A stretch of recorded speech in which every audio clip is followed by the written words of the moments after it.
afternoon and Happy New Year. This is Tuesday, January 13th, the meeting of the City of Urbana Arts and Culture Commission, taking place at City Hall, 400 South Vine Street, Urbana, Illinois.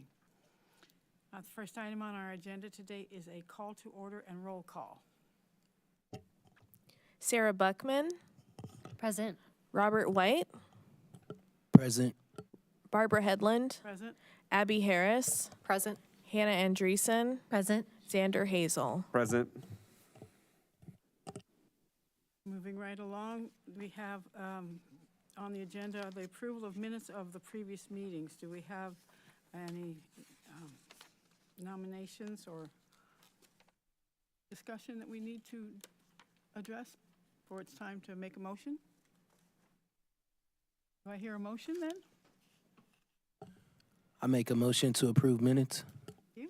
Second. Thank you. All in favor say aye. Aye. Aye. Thank you very much. We're all set. Any additions to the agenda today? No additions to the agenda, but the very last item on the staff report may not, or we may not be able to get to one of the last items on the agenda, I think. Depends on how quickly we get through. Great. Do we have any public input today? No public input. And presentations? Staff report Yep. is Okay. ready? Great.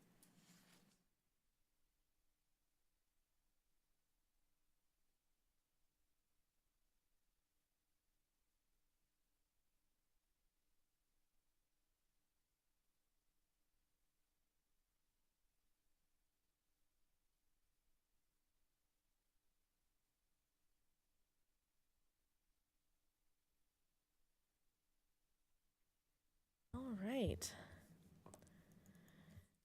We have a fair amount of items to get through just since we weren't here in November, but a lot of exciting stuff.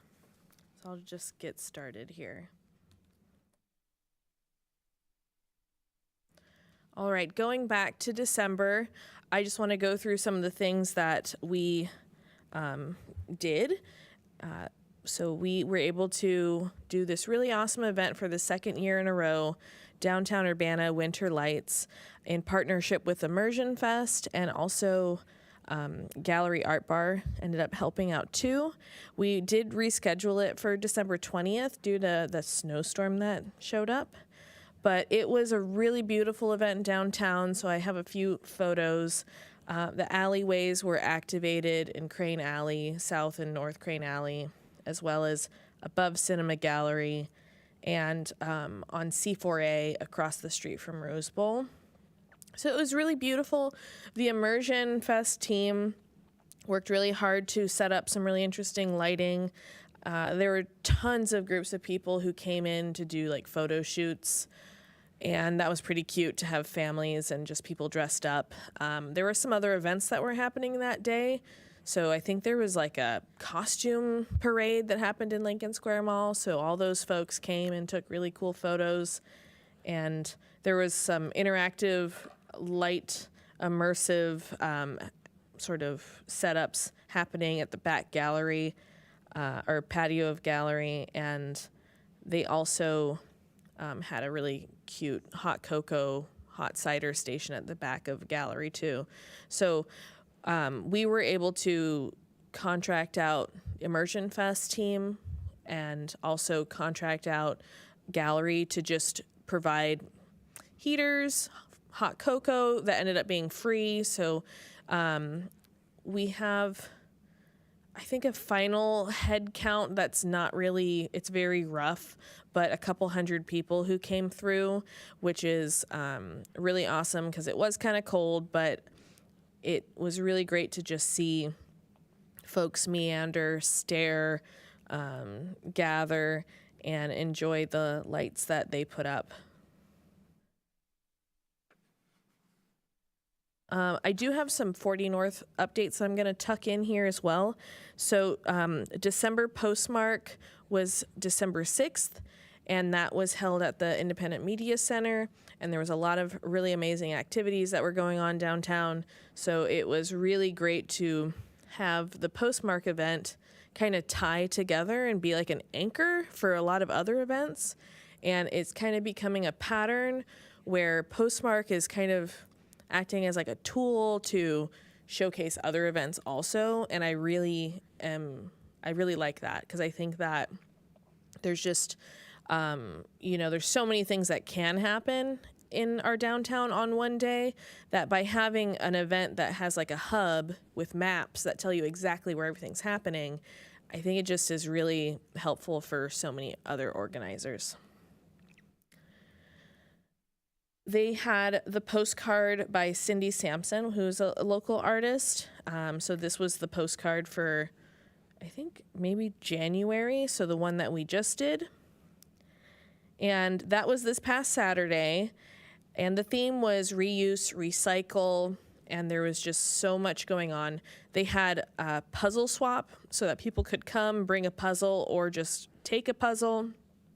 We also had some sort of like junk journaling that people did, and Elm City was just that long table that's in the coffee shop was just completely surrounded by people who were collaging, making vision boards and whatnot. And so it was a really good turnout, which was great.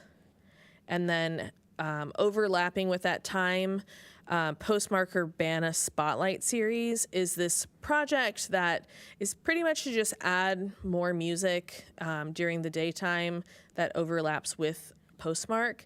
And so this is run by Jason Finkelman, and he has invited various artists so that for each Saturday Postmark from January through March, there's going to be this extra programming of music. So very like experimental, some jazz, global sounds, and it was a really good turnout this Saturday.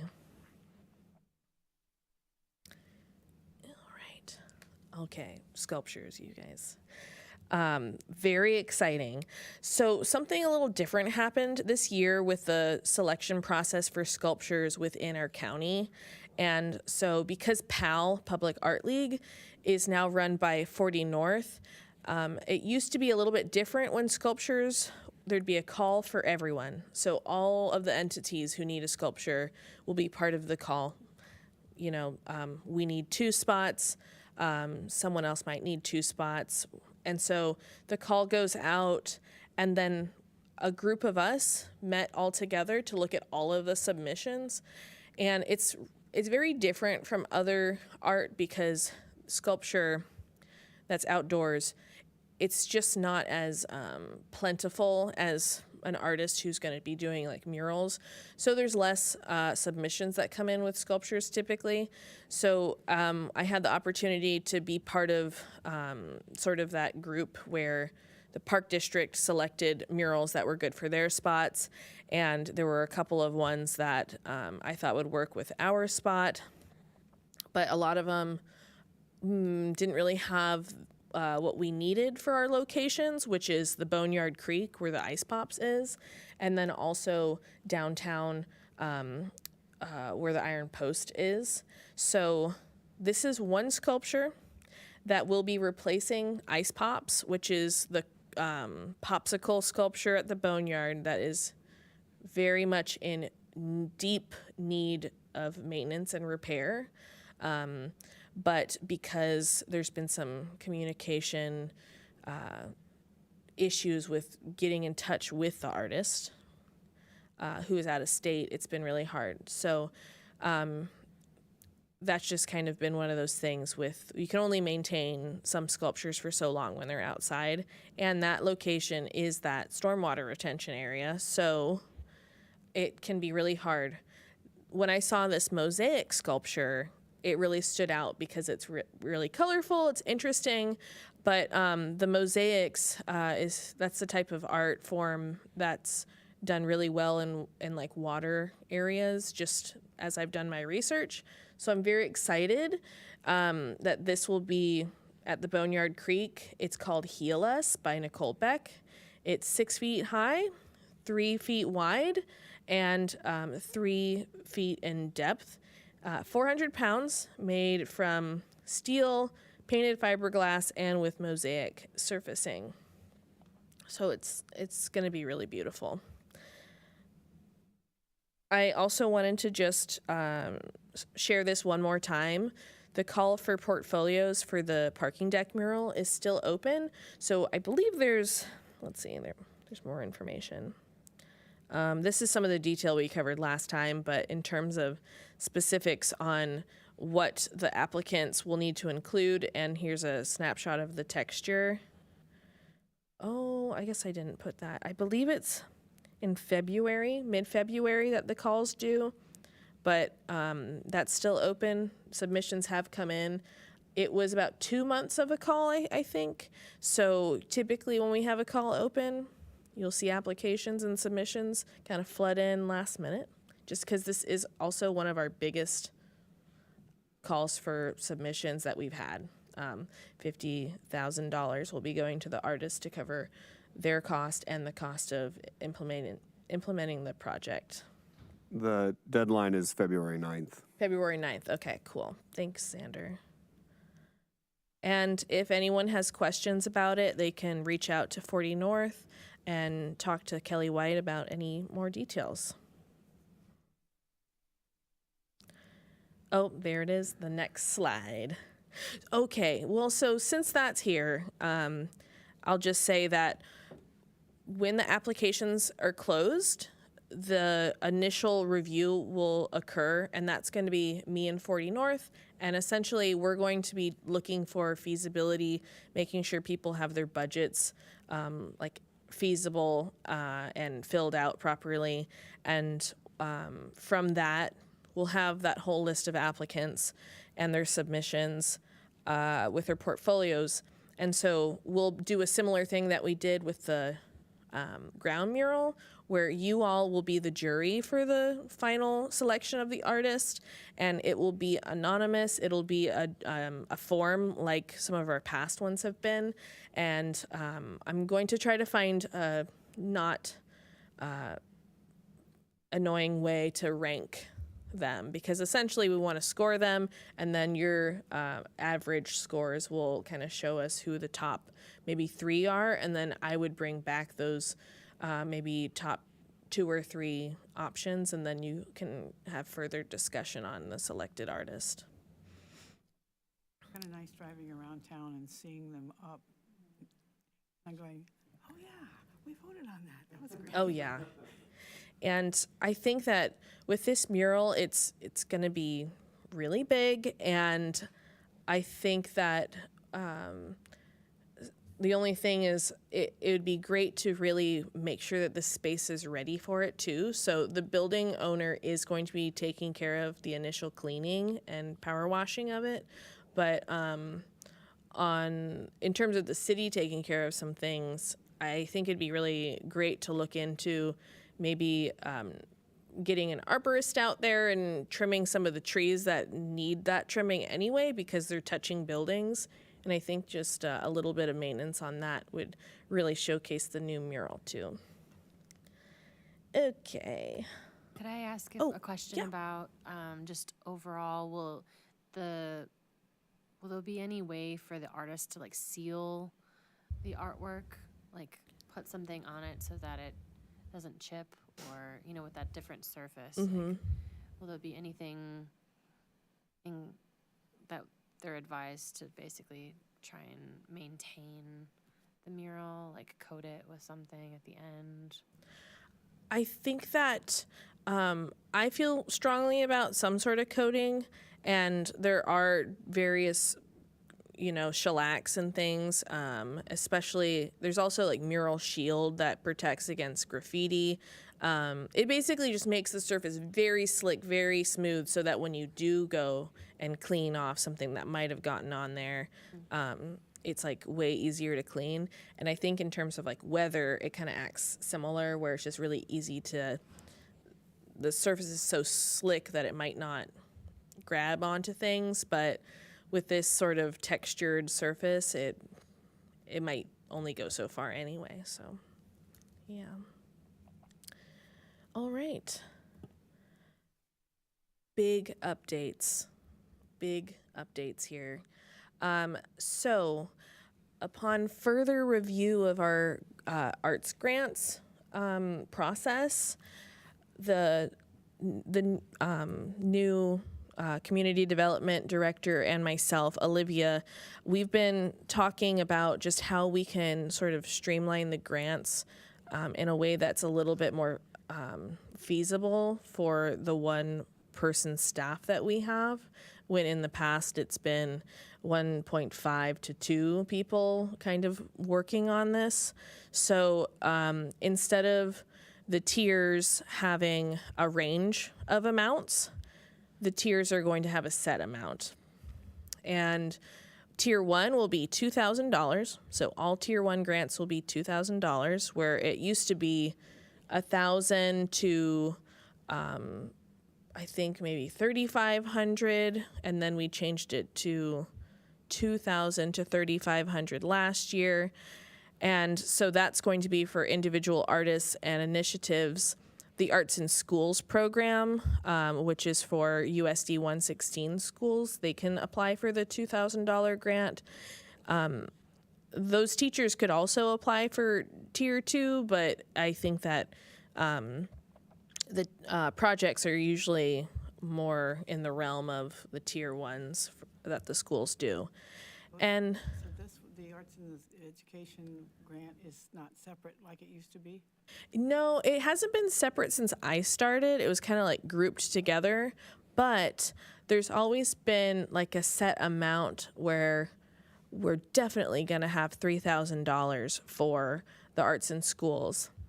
To me, I think these are really amazing programs, and so I'd like to kind of raise that threshold to 6,000, considering they're each going to be 2,000 versus in the past it's been 500 to 1,000.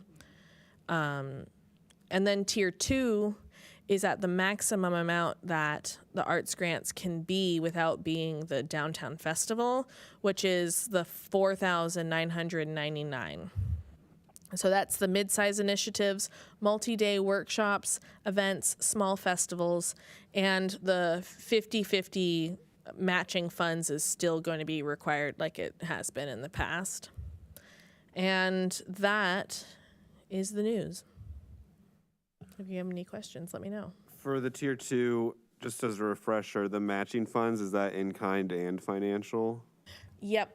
Okay. Yeah, that can be in kind. There's a lot of different ways that organizations can have their matching funds. Maybe they have other sponsors who chip in here and there for rental space or whatnot. So yeah, it's not just money. Are they required to submit, I guess, like a confirmation that they've confirmed those matches in their application? The budget sheet that we used to have, which some of you have seen because you've been a grant reviewer, so that in the past it's been open, right? Like they can decide how much they want to ask for, so they're going to fill that entire budget sheet with whatever it is that they want to ask. So this year it's going to look a little bit different, but those categories will still remain. But under the ask from the city, it'll have to be capped at either the it'll be capped at the $4,999, and then you'll have those other columns where you can say what it is. On the bottom section of that page, you may remember that there are questions of who is the provider of some of the other matching funds. And this year, for tier 2, you must have a letter of recommendation. And people who have a lot of matching funds coming from maybe 1 or 2 other partners should absolutely make sure that those people are the ones writing the letters of recommendation or support for them. Okay. And then just for my last question, just on the wording of this slide, is tier 2, is that for organizations, or can individuals apply to that as well? Individuals can apply. This is just typically what it's been for. Got it. Okay. Thank you. Yeah, and in terms of why we made this change, there's many reasons why this will streamline things a bit. But with all the paperwork, when every single grant project, which there's typically about 25 projects, all their paperwork has a different budget. There's just so much more time that goes to splitting, balancing, down to the pennies sometimes, as some of you might know, because of how we've done the grants. So this will be an easier way to manage the incoming asks, and it'll be a lot easier to see. Maybe it's 70% of the applicants are asking to be tier 1, maybe 30% of the applicants are trying to be tier 2, which means 70% of the total 90,000 funding we have goes to tier 1, and then 30% would go to tier 2. So, and then that would get divided between the 2,000 and just under 5,000. So I think ultimately that'll be very helpful, but there will probably be some other changes this year as well. I think that there will be grant reviewers that end up doing this because, as some of you know, it's a long time that it takes to work through some of these, and I know it's a big ask to ask the commission to be reviewing 75, 100 applications. So this is what the Arts Council does, the Illinois Arts Council Agency. They will hire tons of grant reviewers. Those people, that's their job, is to review these and score them. So that's sort of the direction that we're going to be going in. Well, I know But if you do want to score as a commissioner, you can, but unfortunately you will not be paid for that time. surprise. Mm-hmm. The Schools Foundation also, when they have their grants, they ask outside reviewers who are in the field.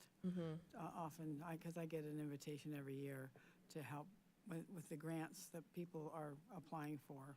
Now, it comes from a different source, but this our private donors, I think, don't quote me on that, but I think it's a little structured a little bit differently. But I do know that they invite people from the community to help if they want to be a volunteer.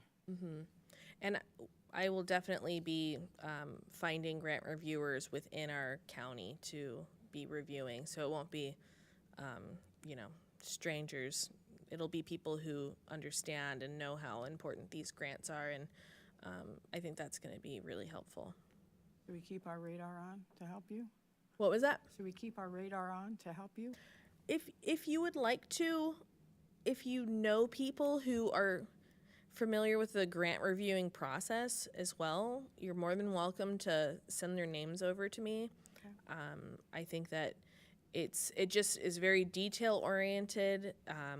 It's a lot of reading, and definitely people who maybe won't have many conflicts with the applicants in terms of well, they're an artist too, so all their best friends are the ones who apply to the grants, which happens a lot here. So we got to be careful with that. But just let me know. That's why I've often been just not able to do it, because I know too many people, or I even hire them. Yeah. So, Yeah, people want to get them. Yes.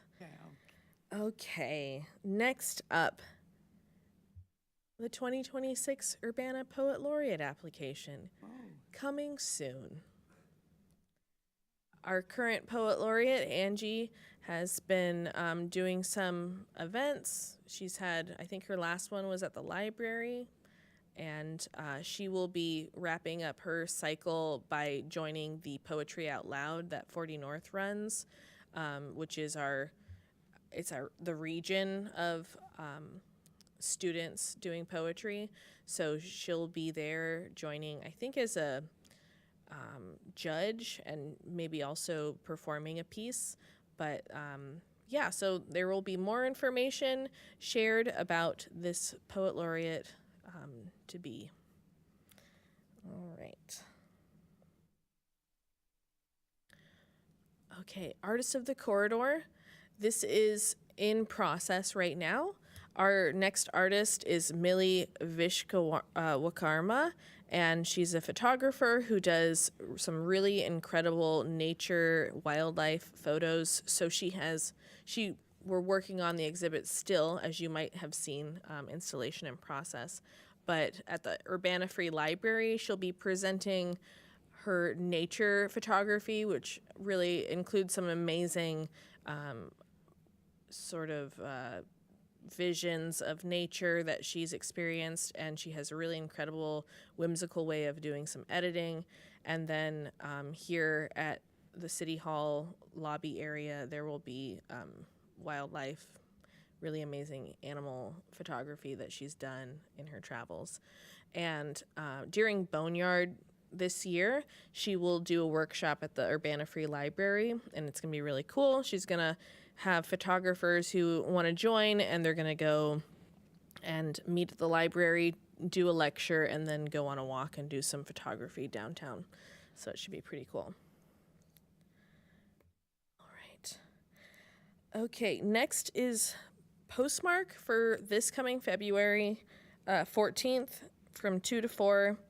These are just sort of upcoming events I want to make sure you guys know about.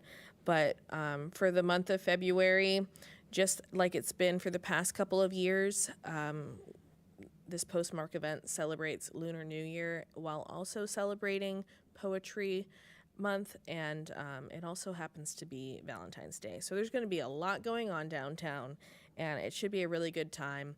It's going to be at the Urbana Free Library as the hub location, and the Asian American Cultural Center has agreed to be a huge part of it. They're going to be bringing in some of the sort of large-scale dance performance pieces.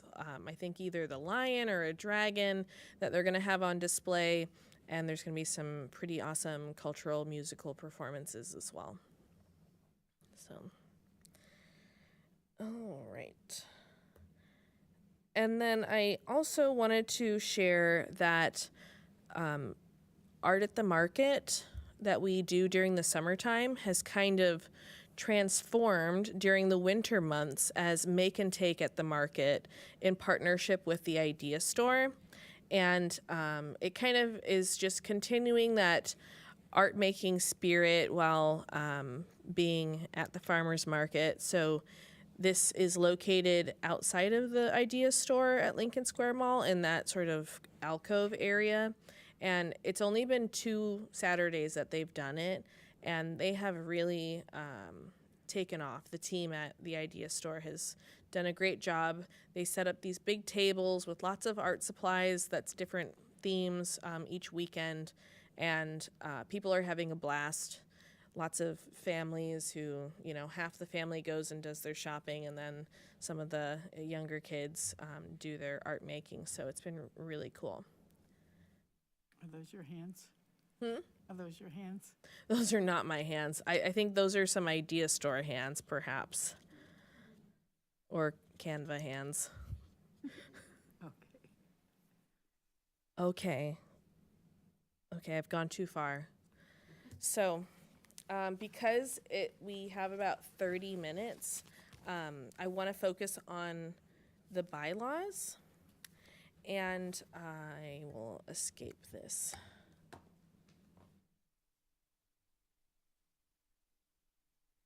Because we have another meeting that will be joining or taking our place at 5:30, we can spend the next 30 minutes going over this.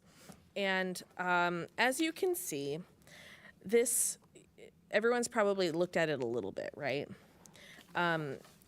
The front page is a memorandum of when some changes were made in the second version of the bylaws. And in terms of what the changes are, it's been really difficult to see where that is. So what I wanted us to do was kind of just walk through and kind of take notes at the same time. But I know that it's kind of, in some ways, it's dense as we're a group going through it.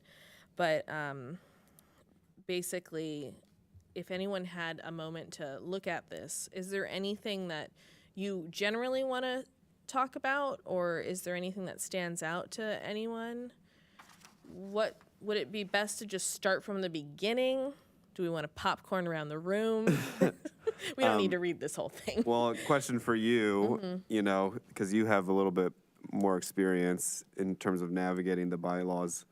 What are some of the areas that need improvement in your mind, if any? So there's some things, generally, I think that having just where it says Public Arts Commission and what the old language was with what the commission is called should just simply be updated to the Urbana Arts and Culture Commission.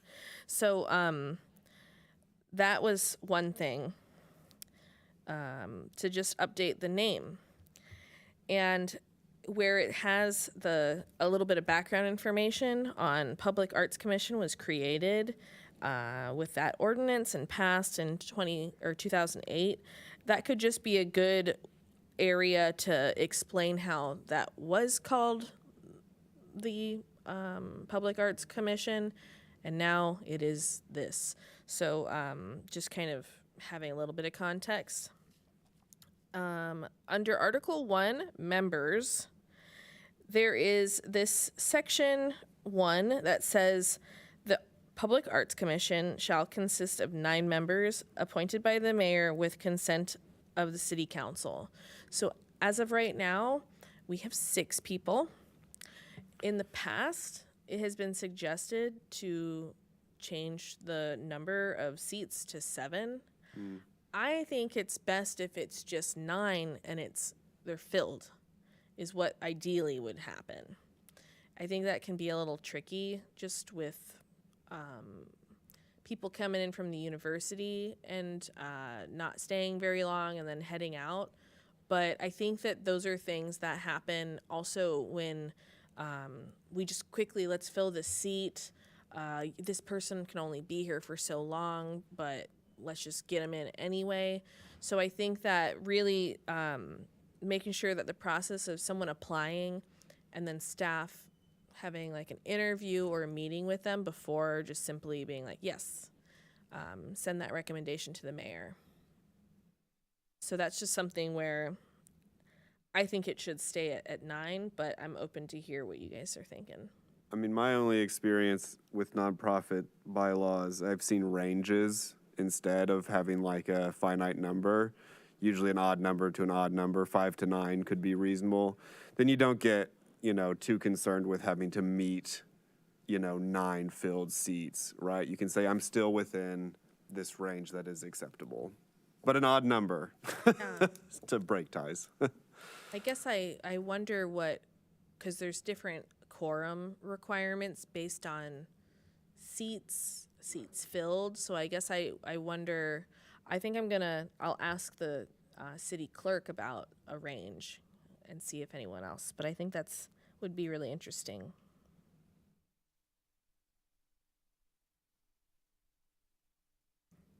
In some ways, when you have a larger amount, then you have more perspectives to draw from. It's kind of tricky. I think that there's value in having more voices, and depending on how quorum works, if there's 9 and half of the people are here, that's still a good amount of people to have half, have as many voices. And I think that ideally having more representation on the commission in terms of like school district participation, university participation, just life experiences, it would be really valuable, which I think we already have, but it's like, imagine just all those spots being filled. Section 2, each member shall be appointed to the commission for a term of 3 years in accordance with section 277 of the city code. Appointment to subsequent terms shall be permissible. 3 years. Somewhere else, doesn't it? Did I see it somewhere? It says, it's for the chair. No. Oh, never yeah. mind. Mm-hmm. But I wondered if those should be in the same section, since you're talking about term limits. Well, that's in Article 2 specifically for officers. Yeah. instead of just general members. Right. Mm-hmm. I think 3 years is pretty typical of a lot of boards around this area too. I think it, Depends. yeah. I know some boards that you usually can't stay after 9 years, Oh, yeah. because they want new perspectives. Mm-hmm. But that's another not-for-profit organization. Mm-hmm. Section 3 talks about including residents of Urbana-Champaign community representing various segments of the community, kind of what we just talked about.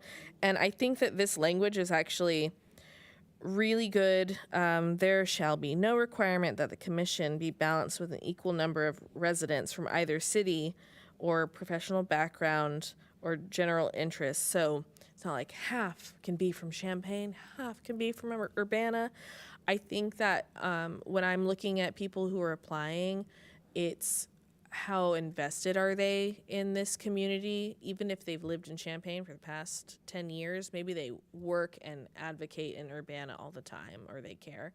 So that's sort of, I like the language of Section 3. So that's something that, but really anyone can make recommendations.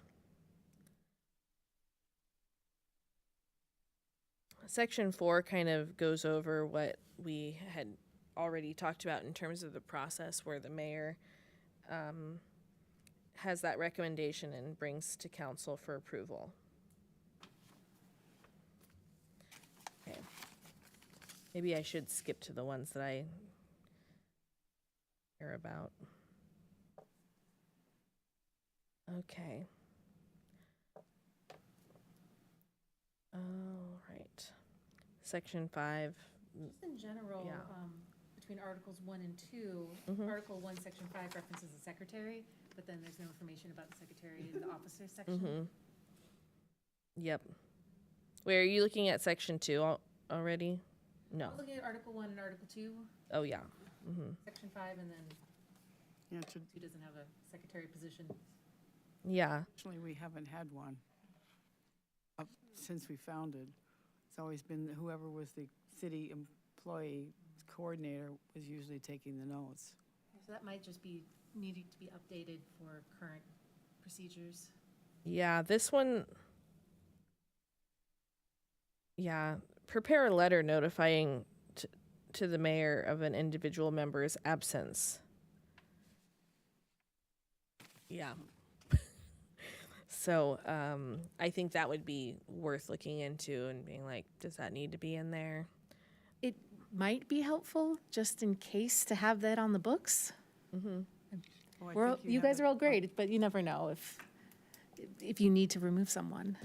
Well, and you keep a record every week who's here and who's not here. Yeah, so- I think that's where it's like staff has that. And I think it's been the consecutive, like missing 3 consecutive meetings is something. So it's like, obviously we're not counting like if someone's notifying staff ahead of time or if a meeting gets canceled because of, staff being gone or whatnot.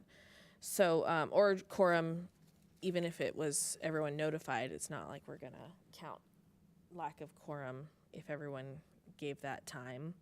So, it might just be, rewording some of that stuff. But at the same time, it might be helpful to make sure that the chair or the vice chair can take steps if they feel like it needs to be, like in case there wasn't something, maybe it's something outside of absences that you might want to bring An forth. illness, too. God forbid, but somebody might have a long illness. Mm-hmm. So it would be a little different variant. Yeah. We've had some cases where commissioners ended up moving out of town, and so that's one of the reasons they were missing. And so it did require us to have a vacant seat for that role. But yeah, I think it can stay in there. I do like Hannah's idea of maybe editing the secretary part section to being like,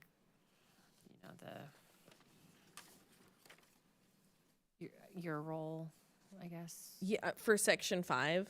Yeah. Yeah, I think so too. I think that like instead of the chair requesting staff to prepare a letter, I mean, that could happen too, but notifying staff is typically how it has gone anyway, so.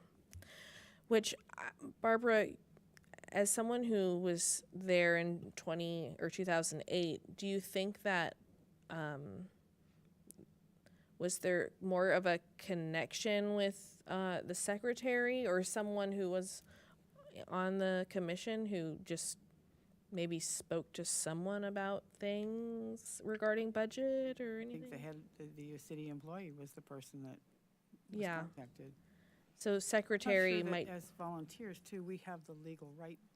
I don't know what our status is as far as, that kind of thing. Maybe that's not legal for us because we're volunteers essentially. yeah. Yeah, I guess just in terms of an appointment of secretary, I'll dig in. Was anyone ever appointed secretary, or was that I just? can recall, no. Yeah, this I'd might have guess just that this been- is a copy paste error since there's no mention of a secretary in the officer section, so Yeah. it's not uncommon for people just to copy paste from other bylaws. Yep. So I think that you might be right on that one, Xander. My last piece would be, does it make sense for us to have a secretary to offload some work regarding the work that you put in for these meetings? Like, would it help to have a secretary on the commission? Or does it have to be from the city staff? I think that's a really good question in terms of like minutes, because that would be what my guess would, like, that's what I would want a secretary of the commission to be a part of. But considering, and we can get into where it talks about minutes and meetings and stuff too, but I think that a lot of information and a lot of questions will need to be directed and got from the city clerk. So I think that it'd be worth asking. Yeah. Are you going to have any kind of assistance this year on, a scholarship or anything, working with city partners or anything, or the university like you've had in the past? I've been told that there will be no further assistance of any kind in terms of intern or temporary employee I see. helping. I know volunteers that would get credit from their degree program at the university if they were to come or that's not permitted. I really want to ask, because what an experience to, be in school and get to be a part of local government in even a way that's taking minutes and being part of the commission in that way. So, Might look good on their job applications. mhm. And they might make some connections that way too, to help get their career launched. While you're looking into the secretary issue, I see the other mention of a secretary in here is Article 4, Section 12. Just to make, we don't need to jump ahead, just to have you that in your notes. do some control F there. Yeah. Yeah, that's a whole section. So, yeah, I'm gonna look in the files, the commission files, to see if there were any designated secretaries, because if it was just kind of made when this, was created and then just immediately there was no follow through, that's possible. I mean, is it referring to a secretary who works for the city? That was what I was just wondering. Yeah. And if that, just years, going back years, just total different structure of the department, it's possible, but Maybe Suki did it sometimes. it just makes me wonder about other commissions and if they have secretary in their bylaws also, and what that, Well, what that sometimes is. secretaries are also the third in line, so if the chair and the vice chair aren't available to hold the meeting, the secretary would be the one, so, It makes sense that it would be a commissioner yeah. in terms of this document too, and that, Yeah. what you just said. Okay, I'm just gonna, we can wrap up that Article 1. I know we only have 15 minutes, so I'm like, really want to jump around here. But officers, chair is Barbara, and Sarah is vice chair in terms of, I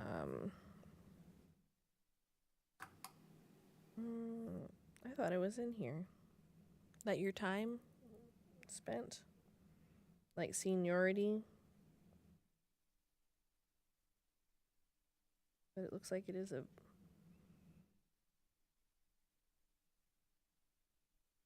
Okay, well, maybe you do choose to appoint a permanent vice chair.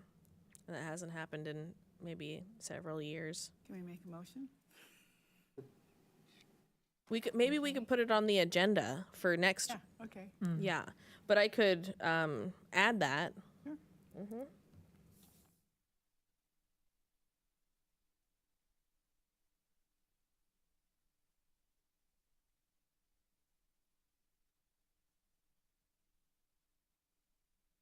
Okay. Lots to get through here.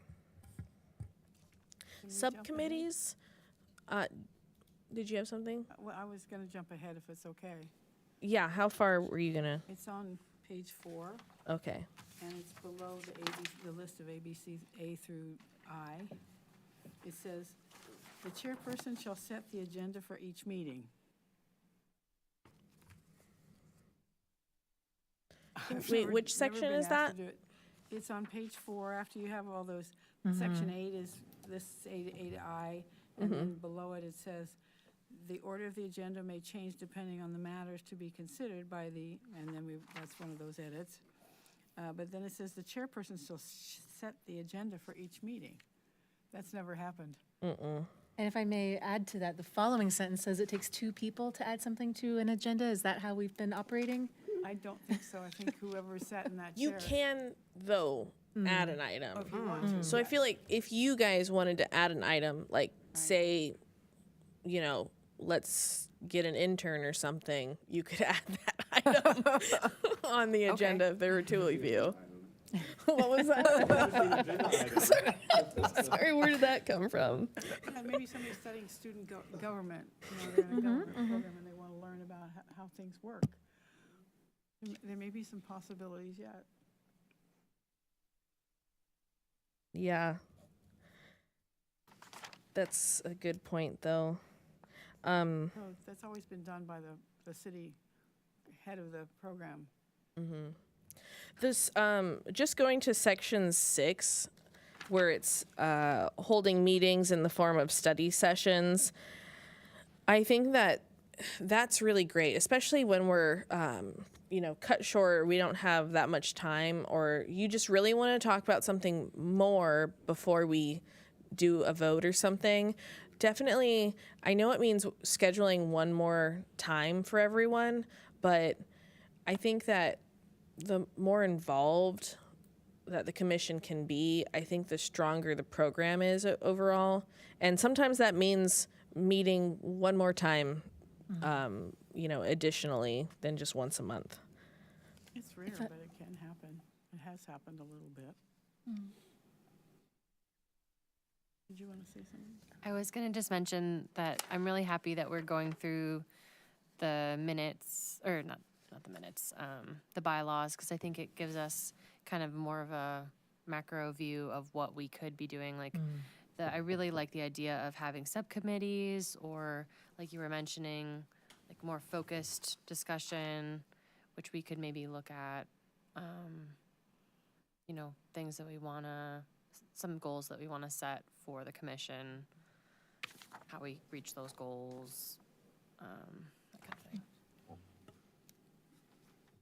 I was just going to add a detail while we're still trying to sort out this secretary thing and have this all in alignment. In Article 6, Section 5, just above where you were talking about study sessions, it mentions an administrative assistant. So that sentence may also need to be modified. The top of page 4, Section 5.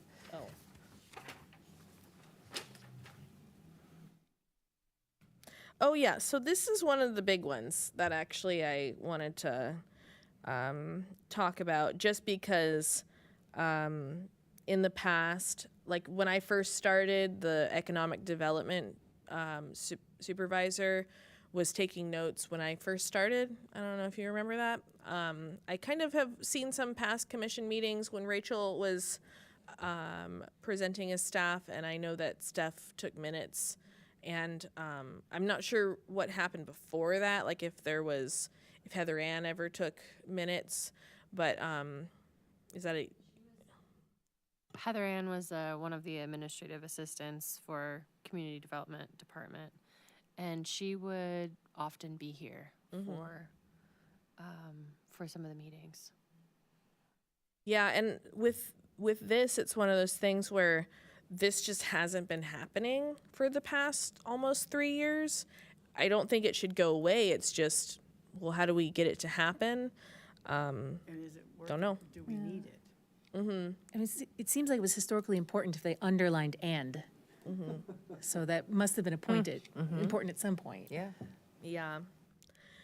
Yeah, might be worth reaching out, just in case any of you all want to send, specifics on here of things that you're like, yes, let's talk about this more.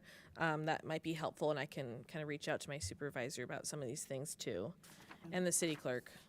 There were programs that we partnered with some other aspect of the city, and then they had people come in from time to time to help. Yeah. Depends on the topic, perhaps.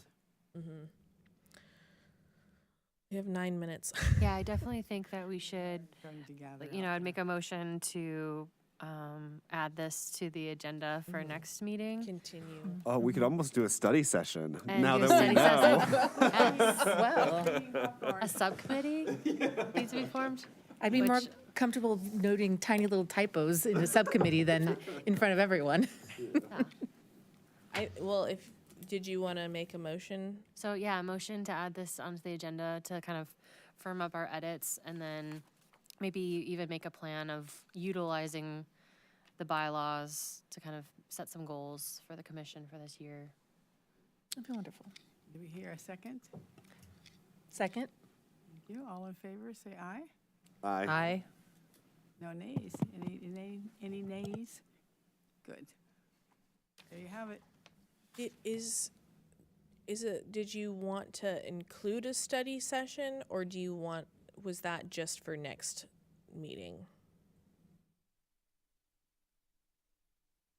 I think the motion was to add it to the agenda. Yeah, Yeah. To just to agenda. continue the conversation in February. Cool. And then maybe once we have more edits, once we have more formal edits, then maybe we could schedule a study session after that. That'll probably take a couple sets of eyes, iterations before you're satisfied with it all. Yeah. Because it looks like once the edits have been made, it would ideally go back to you to then have the legal department look it over, Yeah, I'm Right, sure that they to- want to. update the bylaws. They'll let us know if we need to bring it to council, but so far what I've heard is that the commission can make those edits. But we'll have to see what the clerk thinks. Who seconded that? I did. Or, sorry. I got to before you did. I know. They were both. I wanted to. I wanted to desperately. That was you, Hannah? That was Hannah. Okay. Yeah. I'll lose sleep at night thinking All right. about how I lost that second. All right, I will continue working off of these notes, and I would just, suggest, I should have brought a highlighter for all of you, but if you have a moment to just kind of mark it up, and when we come back, we can maybe probably start from the top, but have more time, and then we can really get into it, and then, yeah, we can send off edits to me. I'll bring them back, and perhaps we can do a study session or a special meeting to kind of get this new and shiny and have a memorandum. But because we're 6 minutes till the next meeting, I am going to end my staff report. And the only thing is that because there was the second item of the Boneyard Creek crossing, we don't have time for that this time, so we'll need to have someone make a motion to move it. To move it to the next agenda? Well, that's kind of, I think it should be a special meeting or a study session. Okay. But it could be a presentation and a staff report for February. I just need to know how much time we're gonna need. Could be a lot of time. Well, when that first was worked on, there were a lot of studies that were going on throughout City Hall, and because it involved that property and what we were going to do. So we may end up having to have some discussion with city development on that sort of thing. So we may have to have a visitor, perhaps. For the Boneyard Creek. Discussion. Yeah, the updates that I have and some of these things are kind of just a taste, I would say, of what's going on. But yeah, so I think that moving it to February would probably be best, and we just kind of split our time between the bylaws and wrapping that up, and then. Well, I'd make a motion to move that new business to February, the Boneyard Creek Crossing Public Art Program and Maintenance Discussion. Second. I don't know if I'm allowed to as the chair. You can write that Robert made the section, he seconded it. Okay. All right. Thank you. All in favor of moving that, say aye. Aye. Any nays? The ayes have it. And now I think we have to adjourn, have a vote to adjourn, right? Yes. Because the troops are assembling outside. Well- Motion to adjourn. I second. All in favor? Aye. Aye. Thank you. I seconded. Sarah, was that you? That was Sarah, yep.